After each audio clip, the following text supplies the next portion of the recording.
کل ہم نے آخرت پر ایمان پر گفتگو شروع کی تھی۔ قرآن مجید نے آخرت کے پہلو سے مسلمانوں کا جو وصف بیان کیا ہے اہل ایمان کا، وہ ایمان ہی نہیں ہے بلکہ یقین کا ہے۔ وَبِالْآخِرَةِ هُمْ يُوقِنُونَ، ایک سے زائد جگہ پہ قرآن مجید نے اسی وصف کو بیان کیا ہے۔ گویا کہ قرآن مجید یہ چاہتا ہے کہ میں اور آپ یقین کی جگہ پہ کھڑے ہیں، اور یہ قرآن اس لیے چاہتا ہے کہ اس کے بغیر ہم خدا کی راہ پہ چل ہی نہیں سکتے۔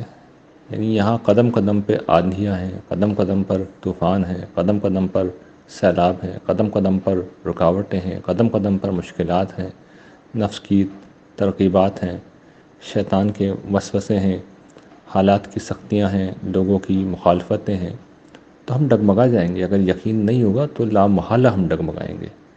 چنانچہ یقین پیدا ہونا ضروری ہے، اور یقین کیسے پیدا ہوگا اس پر میں کل بات کروں گا، لیکن سردست جو بات بتا رہا ہوں وہ یہ کہ یقین پیدا ہونا ضروری ہے۔ اور یقین ہمارے اندر ہے یا نہیں ہے، اس کا یہ لٹمس ٹیسٹ کر لیتے ہیں، اسی لمحے کر لیتے ہیں، اور بہت آسان ہے۔ لیکن اس سے پہلے میں ایک چھوٹا سا واقعہ سنا دوں۔ ایک صحابی تھے، ان کو مشرکین نے، کفار نے گرفتار کر لیا اور ان کو قتل کی دھمکی دی اور کہا کہ اسلام چھوڑ دو۔ انہوں نے انکار کیا، ان کو نیزہ مارا گیا، جسم سے خون کا فوارہ نکلا، اور ساتھ میں زبان سے یہ جملہ نکلا، فزت برب الکعبہ، رب کعبہ کی قسم میں کامیاب ہو گیا۔ یعنی یہ اس درجے کا یقین تھا، اس درجے کا یقین تھا کہ موت کا پروانہ ان کے لیے جنت کا پروانہ بن گیا۔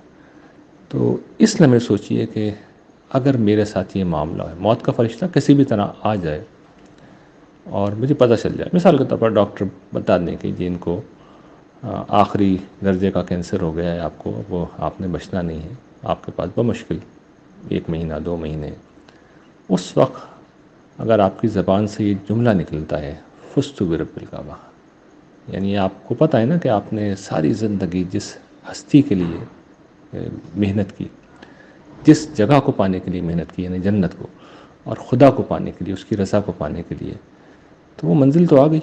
یعنی انتہائی پرمشقت سفر تھا، ختم ہو گیا۔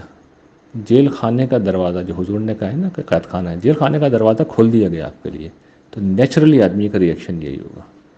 لیکن اگر ہم ڈہ جاتے ہیں، بیٹھ جاتے ہیں، میری بیوی کا کیا ہوگا، بچوں کا کیا ہوگا، کتنے کام ادھورے ہیں، تو پھر میں اپنے آپ کو یہ مشورہ دوں گا، آپ لوگوں کو تو کیا دوں، کہ پھر ایمان پہ محنت کیجیے، اس لیے کہ ابھی ایمان نہیں ہے، وہ نہیں ہے جو قرآن مجید چاہتا ہے۔ اطمینان رکھیے، موت کے ساتھ جو ہے پروانہ نجات نہیں ملے گا ابھی۔